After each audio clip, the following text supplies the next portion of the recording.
June 15, 1859. A single pig was shot dead on a remote Pacific island, and within weeks, the United States and British Empire stood on the brink of war. This wasn't a metaphor or diplomatic insult. An American farmer literally killed a British-owned pig eating his potatoes, triggering a crisis that would bring warships and hundreds of troops to a remote island neither side would surrender. What followed was the strangest armed standoff in history. 12 years, 2 camps, hundreds of soldiers with loaded guns. Yet the pig remained the only casualty. But why would two empires risk war over this particular island? San Juan sits in the Strait of Georgia between the American mainland and British Vancouver Island, a strategic choke point controlling Pacific trade routes. The trouble began in 1846 when the Oregon Treaty drew the border along the 49th parallel, then vaguely said it would follow the channel to the ocean, without specifying which channel, leaving the islands in legal limbo. Britain insisted the border ran through Rosario Strait to the east, putting San Juan on their side, while America claimed Haro Strait to the west made the island theirs. Neither side budged for 13 years. So by 1859, the island had become a powder keg. American settlers farmed the southern end, while the British Hudson's Bay Company ran a sheep ranch up north, each answering to different governments.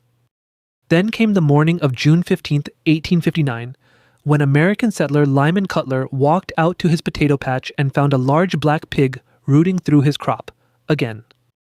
Cutler grabbed his rifle and shot the pig dead, not knowing the animal belonged to the Hudson's Bay Company, Britain's commercial arm in the region, who immediately demanded his arrest. What should have been a simple property dispute, Cutler offered $10, they demanded $100, exploded into a sovereignty crisis when American settlers refused to hand over one of their own to British justice. Fearing British retaliation, the American settlers sent an urgent petition to Brigadier General William Harney in Olympia, demanding military protection from what they called an imminent invasion. Harney responded by dispatching Captain George Pickett, yes, the future Confederate general, with 66 soldiers and explicit orders, prevent British authorities from removing any American citizen by force. British Governor James Douglas in Victoria saw this as an invasion.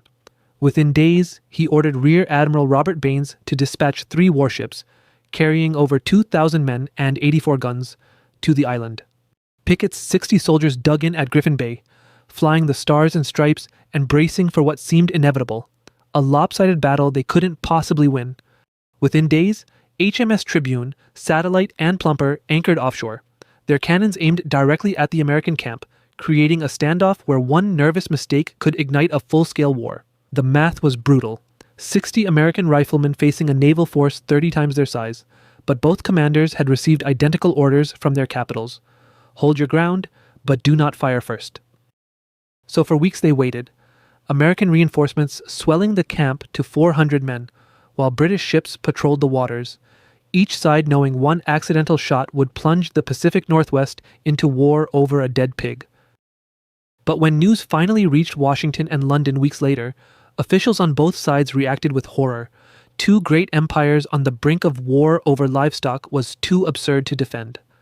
Neither government wanted this fight. Britain was stretched thin managing global colonies. America was 3 years from civil war, so diplomats proposed something unprecedented, joint military occupation until the border could be properly settled. By November 1859, the deal was struck.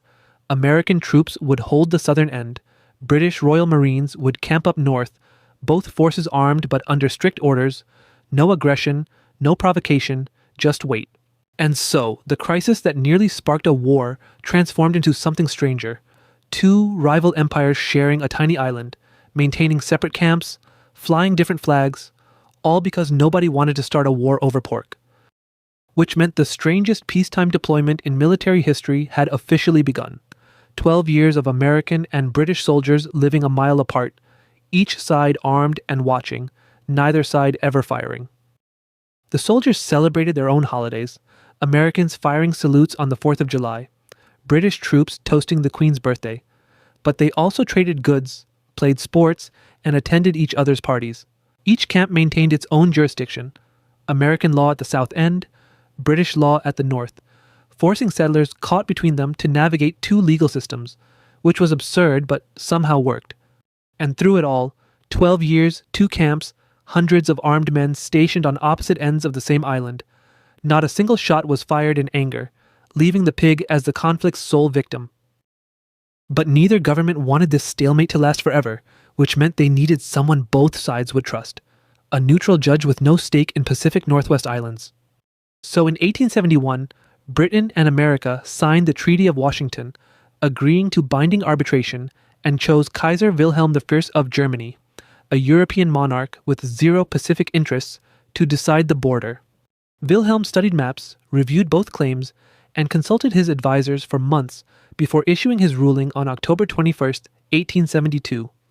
The border would follow Haro Strait, the American claim, making San Juan Island United States territory. Within weeks, British Royal Marines packed their camp and sailed north while the Americans stayed. And just like that, a German emperor had drawn the final line between the United States and Canada. The pig's death had triggered a 26-year border dispute that ended only when a foreign monarch, who'd never seen the Pacific Northwest, picked one channel over another and made San Juan American soil forever. And that decision still stands today. The U.S.-Canada maritime border runs exactly where Wilhelm drew it, through the San Juan archipelago, splitting sovereignty between two nations that nearly went to war over potatoes and pork. The Pig War proves that even the most absurd conflicts can reshape borders and define nations if cooler heads choose negotiation over bloodshed. Want more forgotten history that changed the world? Subscribe and hit the bell.